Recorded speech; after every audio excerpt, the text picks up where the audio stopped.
بسم اللہ الرحمن الرحیم۔ السلام علیکم ورحمۃ اللہ وبرکاتہ۔ میں زبیر خان ہوں اور آپ میرا ویلاگ دیکھ رہے ہیں۔ یوکرائن جنگ خطرناک موڑ، شمالی کوریا کی فوج کو مار دو، جو بائیڈن۔ یہ آج کے پروگرام کا موضوع ہے۔ جمعرات 31 اکتوبر سال 2024 کے روز مونٹریال میں یوکرائن کے بارے میں منعقد ہونے والی امن کانفرنس کے دوران یوکرائن کے وزیر خارجہ آندرے سبیا نے مطالبہ کیا ہے کہ چونکہ روس نے شمالی کوریا کی افواج کو روس میں بلا کر یوکرائن کی جنگ میں استعمال کرنے کا عندیہ دے دیا ہے، اس لیے امریکہ اور مغربی اقوام کو یوکرائن کو مہیا کیے جانے والے دور تک مار کرنے والے میزائلوں کو استعمال کرنے کے بارے میں فری ہینڈ دے دیا جائے اور اس سلسلے میں ہر قسم کی پابندی کو اٹھا لیا جائے۔ امریکی صدر کے حوالہ سے انٹرنیشنل میڈیا میں خبر شائع ہوئی ہے کہ جب ان سے اس بارے میں سوال کیا گیا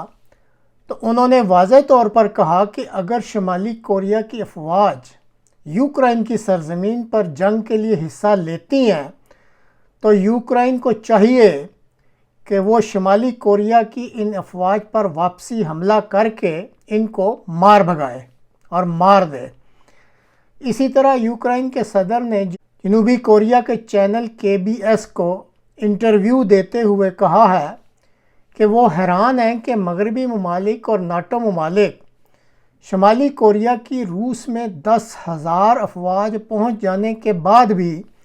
روس کی اس خطرناک چال پر کوئی رد عمل نہیں دکھلا رہے۔ یوکرائن کے صدر نے یہ بھی کہا کہ روسی صدر خاموشی سے مغربی ممالک اور جنوبی کوریا کے رد عمل کا انتظار کر رہے ہیں، اور اگر سخت اور مناسب رد عمل نہ دیا گیا یعنی مغربی دنیا اور جنوبی کوریا کی طرف سے، تو پھر خطرہ ہے کہ روسی صدر مزید شمالی کورین فوج روس میں بلا کر یوکرائن کے خلاف میدان جنگ میں جھونک دیں گے۔ اندرون خانہ یہ بھی خبر ہے کہ امریکہ میں چین کے سفیر سے امریکن اسٹیٹ ڈپارٹمنٹ نے ملاقات کی ہے اور ان پر زور دیا ہے کہ وہ شمالی کوریا پر اپنا اثر و رسوخ استعمال کرے اور شمالی کوریا کو اس جنگ میں براہ راست شامل ہونے سے باز رکھے۔ تاہم آخری خبریں آنے تک چین کی طرف سے اس بارے میں مکمل خاموشی ہے اور کوئی رد عمل نہیں دکھلایا گیا۔ امریکی وزیر خارجہ کے مطابق شمالی کوریا کے 8,000 فوجی اس وقت روس اور یوکرائن کے بارڈر پر تعینات کیے جا چکے ہیں اور چند روز میں شمالی کوریا کے ان فوجیوں کو جاری جنگ میں شامل کر لیا جائے گا۔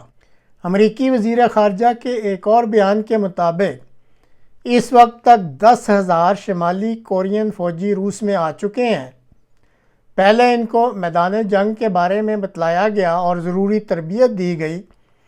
اور اب ان کو روس اور یوکرائن کے کرسک ریجن کے محاذ پر تعینات کر دیا گیا ہے۔ جمعرات 31 اکتوبر کے روز ہی روسی وزارت دفاع نے دعویٰ کیا ہے کہ روسی افواج نے ڈونیٹسک ریجن میں تیزی سے آگے بڑھتے ہوئے یوکرائن کے ایک اور قصبے